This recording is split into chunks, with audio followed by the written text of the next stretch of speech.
is a force of nature, as I said before. He's incredible. And if he can get the cardio to where it needs to be, to where he can push a hard pace for 5 rounds, then Dricus du Plessis might just be in some trouble here. We might have... Chimaev said that you are the scariest guy in MMA. That's a huge compliment coming from Khamzat. I'm a big fan of Khamzat.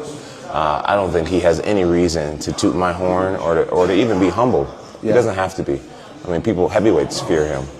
And the fact that he has so much respect for me really means a lot. It shows me a lot about his character, his humility to be able to compliment someone in such a huge way. And if Dricus can go out and look good and get the win over Chimaev, I just think that ranking, he all of a sudden is going to be flirting with Islam's space and Ilya's space. He's going to be flirting with the top 3. And I think that's the only way that we know how to compliment him in our industry. We give him a belt, we give him a main event, and then we give him a little bit more. And that top 3 placing pound for pound is very within reach right now for Dricus. He hasn't been in there with me. And at the end of the day, he hasn't been on the ground with me either. And he hasn't been in the stand-up exchange with me either. The way he does things is the way that it should be done, 100%. From a wrestling grappling perspective, he does not do something that hasn't been seen before. If you look at other fighters, if you look at other guys that do what he does that good, and there's been guys that does it exactly the way he does. But I don't think there's been a lot of guys that does it the way I do it. The main event between Khamzat Chimaev and Dricus du Plessis has fight fans buzzing. It's a clash of styles, a test of willpower, and one of those matchups where you genuinely don't know if it'll end in a wild first-round finish or a late-round grind. Both men bring completely different strengths, and tonight we get to see which one holds up under the brightest lights. I just don't see Khamzat finishing him early. And I see Dricus building in the 3rd, 4th, 5th round. I see him edging it out, but actually right now it's hard to bet against DDP because he always shut my mouth, I always bet against him and he always shut my mouth. So it's hard to bet against him, but it's hard to bet against Khamzat. It's just gonna be how prepared to the Khamzat style. That is not a wrestling style, it's a different thing. That's the mistake that people do a lot. They prepare to fight against a wrestler, and Khamzat it's not pure wrestling. He has a system. He does something different. He puts jiu-jitsu on the wrestling. So he needs to be well prepared, not against a wrestler, but against this Khamzat style. And I don't know if he's going to... Alexander Volkanovski sees this one as closer than the odds suggest. He's leaning toward the underdog, pointing out that Khamzat will almost certainly cause trouble early, especially with his relentless grappling. But while most people already know Chimaev is a good wrestler, Volkanovski sees a different level, the kind of skill that can match Olympic-level competitors in pure wrestling exchanges. He recalls moments where Khamzat wasn't just surviving against elite wrestlers, but actively giving them problems, which is rare at that level. Early sort of navigation, is that the right word? I don't know if navigation is the right word. Early sort of thoughts on those numbers. I think it should be pretty even numbers. You got the underdog here. I'm probably going to say I might be leading to an underdog here because he's the underdog. I like an underdog. And I think we might see problems in them later rounds. And I think that's obvious. It's not like I'm just, where did this come from? A lot of people are going to be thinking this. But I'm going to tell you how good Chimaev is. I don't think people know he's a good grappler and be like, hey, he's cool. But when it comes to MMA, grappling, wrestling, I could say he would probably be, if you had one round to prove yourself, That said, Volkanovski believes Dricus has the right mindset. He isn't pretending he can stop every takedown, but instead is preparing for what happens afterward, training from bad positions, scrambling up and staying composed, all of it designed to keep him from panicking when the fight hits the mat. Volkanovski thinks this mental approach could be key in weathering what he calls a storm in the early rounds, because surviving those first 10 minutes might open the door for Dricus to turn the tide later. The ground. The fact that Dricus is talking about, yeah, you'll get me down, but can you hold me down? He's putting himself in the worst positions possible. He's scrambling from bad positions with really good guys on top of him and doing endless rounds of it. So he's not going to be flustered there. Just because of what I seen in an interview, and I sort of know enough about Dricus to know he's that guy that'll put the work in. He wouldn't be, again, he's not the most, like myself, we're not the most athletically gifted guys. It's all the other things that's made him a champion. And that's going to be crucial in this fight, because he has to weather a storm. And this ain't any storm. This is going to be a wild tornado, hurricanes, storm, big storm. That's what's coming at him. He has to weather it. I think he will. Even when talking about Khamzat's top control, Volkanovski breaks down how it's not just brute strength. He notes the way Khamzat uses every limb, every bit of body pressure, and even his head to limit movement. And you could see, I don't know, you could see the screen. He's got his leg here. So he is sort of sitting on that a little bit, pinching it with his leg there. While he's sitting a little bit, so his hips are putting a bit of pressure on his thigh, while his calf is lifting it up, while he's pinching. He's even got this arm up here on the neck. You know what I mean? Like all these little things. Like he's so aware of body mechanics. That kind of layered control is exhausting to deal with. Still, if Dricus can gradually strip away those grips and force Khamzat to burn energy, Volkanovski sees a path to victory opening up as the fight drags on. Mechanics. This is what these guys do so well at.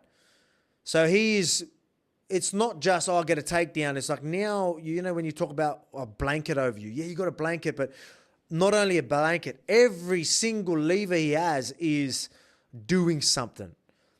You know what I mean? He's manipulating your leg there so you can't get grip to the ground. He's caging your hips now. Your hips don't feel like they're in a position where you can start to build up. Your right elbow, his right arm is pinching his hips into you. He's jamming his arm and like your hips into each other to get you an extra squeeze. While pulling you down with that right elbow. Then he's got his left arm up here. But them little things with a Dricus, I think Dricus is, all right, he's going to be aware and slowly try and build himself up, knowing that he has to slowly peel off these little grips that I was telling you about. Maybe get hit a bit, but Dricus is tough. Strong enough to slowly take these levers off, start to build up, make Chimaev use his energy. Will he get straight up? Maybe not. But now he has to use energy to make sure he's holding him down. Dricus not losing composure, knowing that this is going to help him later on. That's what I mean. That's the type of fighter Dricus is. Michael Bisping looked at this matchup and leaned toward Khamzat, but not without conditions. He sees the link up with Sam Calavita as the biggest storyline, because if Khamzat's gas tank really is improved, that changes everything. In his eyes, the skills were never in question. It's just whether Khamzat can keep that wild pace past the first round without fading. He was talking about Khamzat Chimaev linking up with his old conditioning coach, Sam Calavita, who apparently is some conditioning guru, lives in Yorba Linda, California, which is just about 2 miles that way behind me. It's essentially where I live. So this guy, Sam Calavita, apparently is a conditioning mastermind. He's trained a lot of great fighters. I think Paulo Costa was training with him as well. I might be mistaken on that, but I know Paulo Costa was training in Yorba Linda. Can't be too many guys in Yorba Linda that's training TJ Dillashaw, Paulo Costa, and now Khamzat Chimaev. Now, you might have seen the footage of Khamzat Chimaev online. He's on the exercise bike. He's going like crazy. He's got a bunch of people around him all cheering him on and singing and dancing and going, yeah, come on, Khamzat, let's go. He predicted that early on, Khamzat would do what he always does, explode out of the gate, close the distance, and try to overwhelm Dricus. But unlike past opponents, Dricus won't fold and will still be dangerous late. This is where Bisping thinks the secret weapon will have to prove itself. If Khamzat can keep the same heat going into rounds 4 and 5, he could walk away with the belt. Now, we all know Khamzat Chimaev is a force of nature. We all know what he does inside the first round. Crushed the teeth of Robert Whittaker, ragdolls most people, carries Li Jingliang while talking to Dana White. The man's a force of nature, and we also know that when he gets to rounds 2 and 3, he does start to fade, okay? You know about the fight with Gilbert Burns and Kamaru Usman. We don't need to go into all of that stuff. However, what I do respect about Khamzat Chimaev is that this man doesn't pace himself. I don't think he could pace himself if he wants to try. He just wants to kill everybody. And I absolutely love that about the guy. However, this is a 5-round fight. And I don't think he's going to be able to go out there and do to the champion, Dricus du Plessis, what he has done to some other people. Of course, couldn't do it to Kamaru Usman. Couldn't do it to Gilbert Burns. Probably won't be able to do it. Bisping wasn't sold on the betting odds, calling them too wide, but he still hinted that the odds makers might have a point if the cardio boost is real. He expects Dricus to test Khamzat's lungs more than anyone has before, and if Khamzat still looks fresh after 10 or 15 minutes, then Bisping believes the fight tilts heavily in his favor. Dricus du Plessis. However, the bookies don't care. Khamzat Chimaev is a 2-1 favorite coming into this one, which is insane. This is #1 bullshit. That is very disrespectful to Dricus du Plessis, and I'm sure that's only motivating him and making sure that he comes in the best shape of his life. As we know, Dricus used to have some cardio issues back in the day. Apparently, got a nose job. He couldn't breathe properly. He got those issues fixed, and the cardio's fine. He has no problem going 5 rounds against Sean Strickland. However, the pace that Sean Strickland fights at is not the pace that Khamzat Chimaev fights at. Now, he's been training with Sam Calavita, who has been pushing the threshold. For him, the deciding factor isn't technique. Both men are skilled enough to win. It's which fighter can force their pace and keep it. Bisping predicted that if Khamzat wins the cardio battle, he could dominate in the championship rounds and even finish Dricus late. If not, Dricus will turn it into a grind and snatch the momentum away. In the end, Bisping's call was clear. With this new training push, he slightly favors Khamzat to take the title. But he left the door open, saying the real answer will only come when we see if that secret weapon truly works under Dricus's pressure. After Bisping's take leaned slightly toward Khamzat, Michael Page brought his own perspective, one that gave respect to both sides but still made his pick. He admitted that Dricus's style has never really been his favorite to watch. To him, it can look unpolished and messy at times. But the results speak for themselves, and Page acknowledged that no matter how it looks, Dricus just keeps finding ways to win.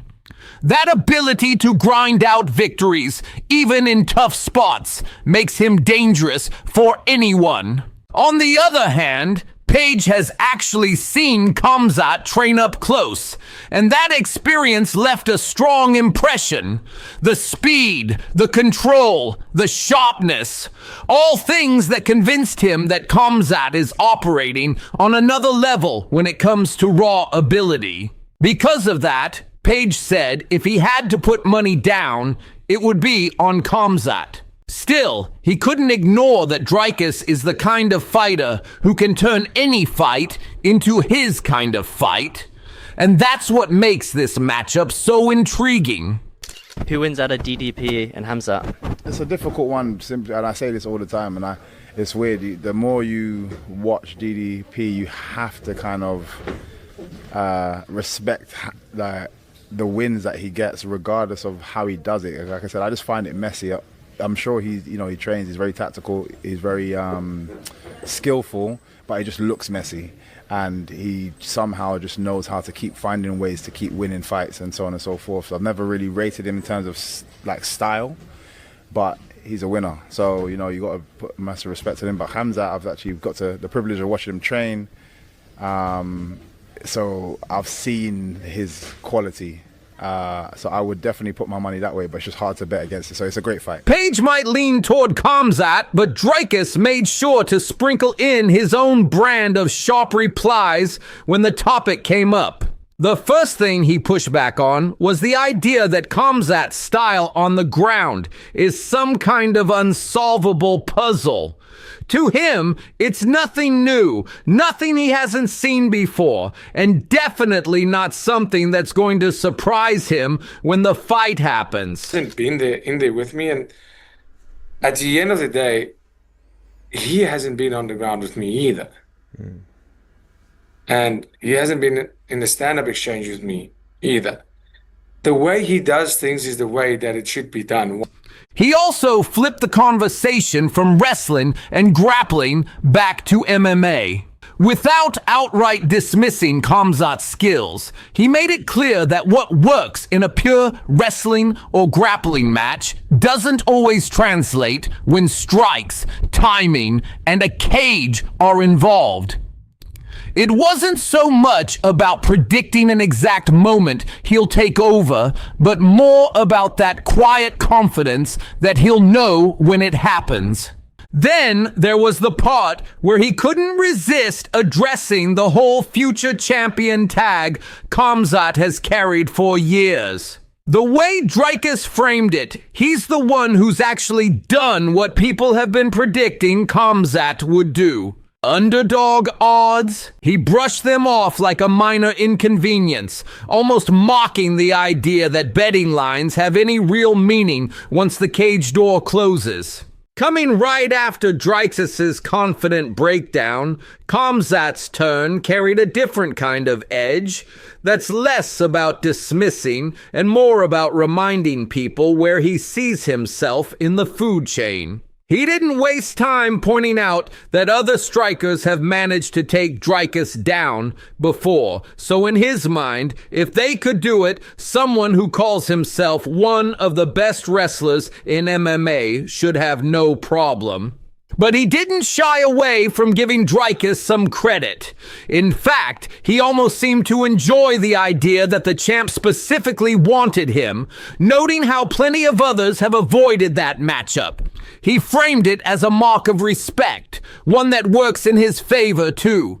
When it came to fight week energy, he hinted that things would be more playful this time. Dricus talks more than Robert Whittaker ever did, and Khamzat likes having that back and forth before going to work. He compared it to sparring with friends in the gym, except this time the payday is a little bigger. So in the end, no matter which side you're backing, this matchup feels like it's got all the ingredients for a classic. The styles, the stakes, and the personalities involved make it hard to look away. Whether it's a quick finish or a drawn-out war, fans are in for something special. Let us know in the comments below who you think takes the win.